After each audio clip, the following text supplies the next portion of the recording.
good right there. All right. Good job, man.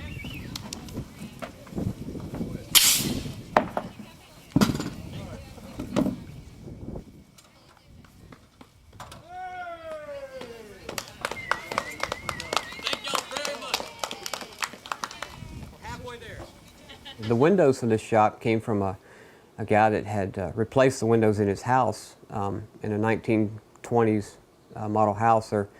So I got the old windows from that, which were leaded glass windows with the old flowing glass that will look really nice, I think, in the look of this timber frame. And of course, I'm always excited when I can recycle some older materials, you know, and reincorporate, give them some new life. One of my goals is to be able to teach window chairs and to, you know, to do instruction on that, have students come in, build a chair with me, you know, like in a one-week setting.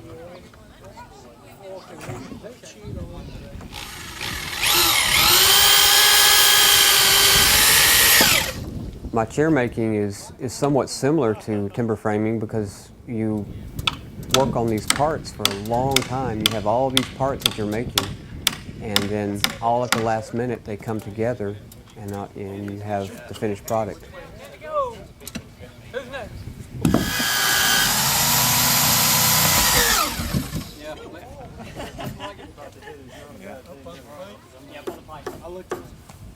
I'm building this tower now.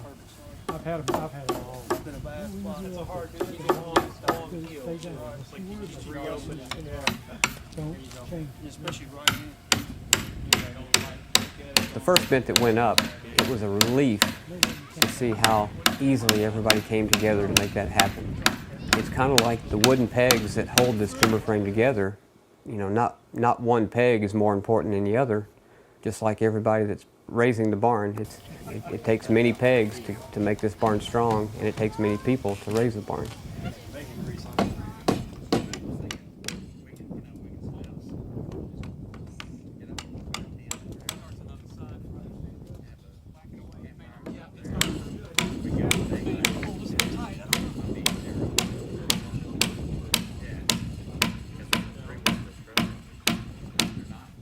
One of the things we did use that's unique to timber framing that is centuries old technology is the gin pole.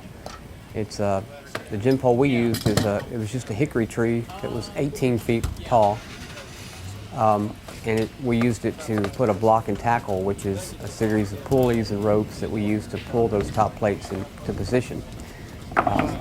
The rope is strung to a snatch block at the base so that you can pull horizontally. So we have, you know, a lot of people can get in line and pull to raise that top plate in place. If you just pulled from the pulley up at the top, you could possibly only get 3 people, but, you know, pulling horizontally, obviously you can get, you know, 8 or 10 people to pull, and it makes it a lot easier.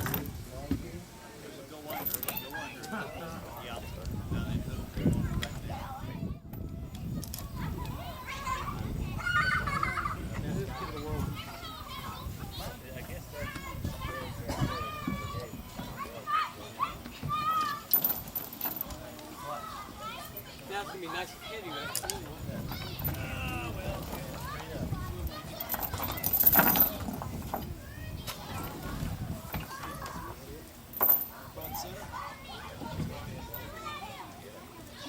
Ready?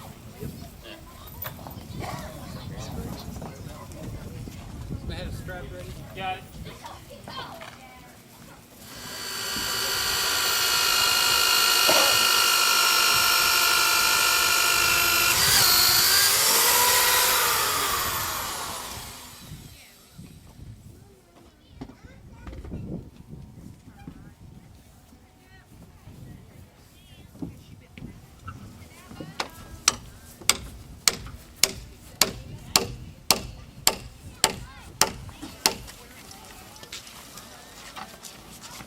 Keep an eye on that gin pole.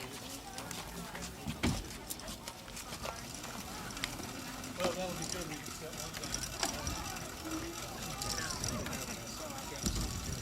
Easy. You can come up higher if we can, or we already traveled out.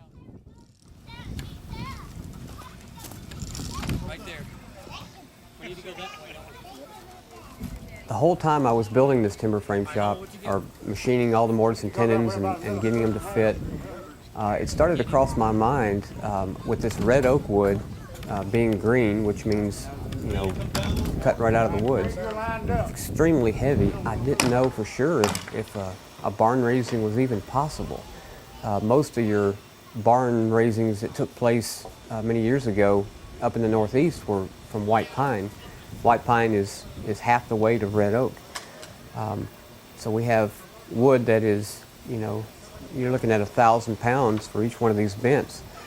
And after that first bent went up, it was, you know, it almost took my breath away.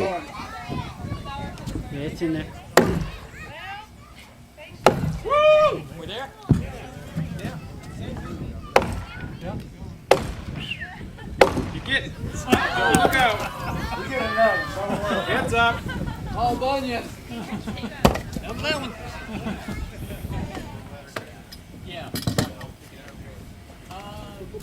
Yeah.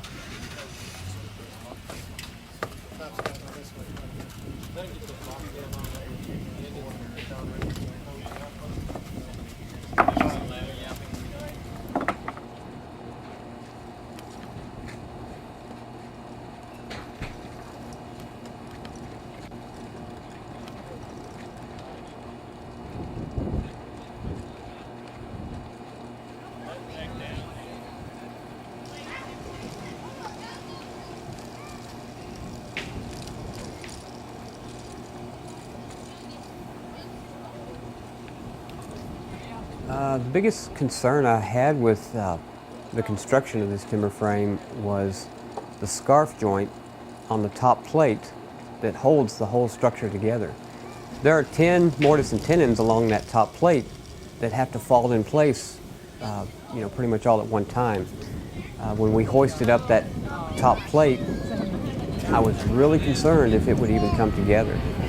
When you make these mortise and tenons, you know, you measure 27 times, cut once. You make sure it's going to go together, because you have a crew of 30 or 40 people standing around focused on you and your joinery. You better make sure that it goes together.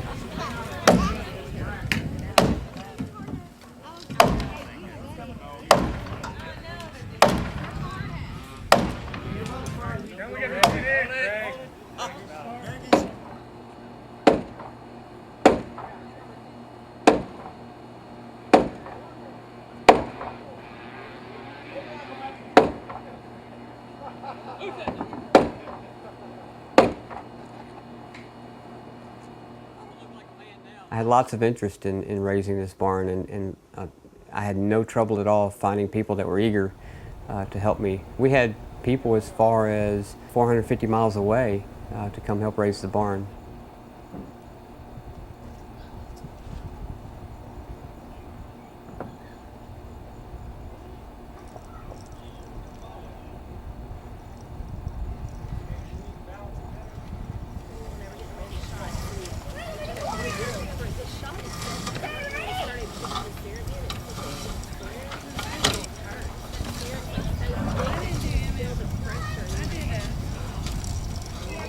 Timber framing is all about coming together in community, people coming together to help assemble these.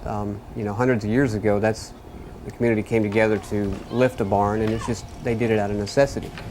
That was what they had to do to make a living, and they didn't have, you know, the big power equipment to, you know, cranes and things to lift these up. So it was a big celebration. We had lots of people come together and you know, help put these together, and lots of good food, good fellowship, and lots of friends came together and to make it happen.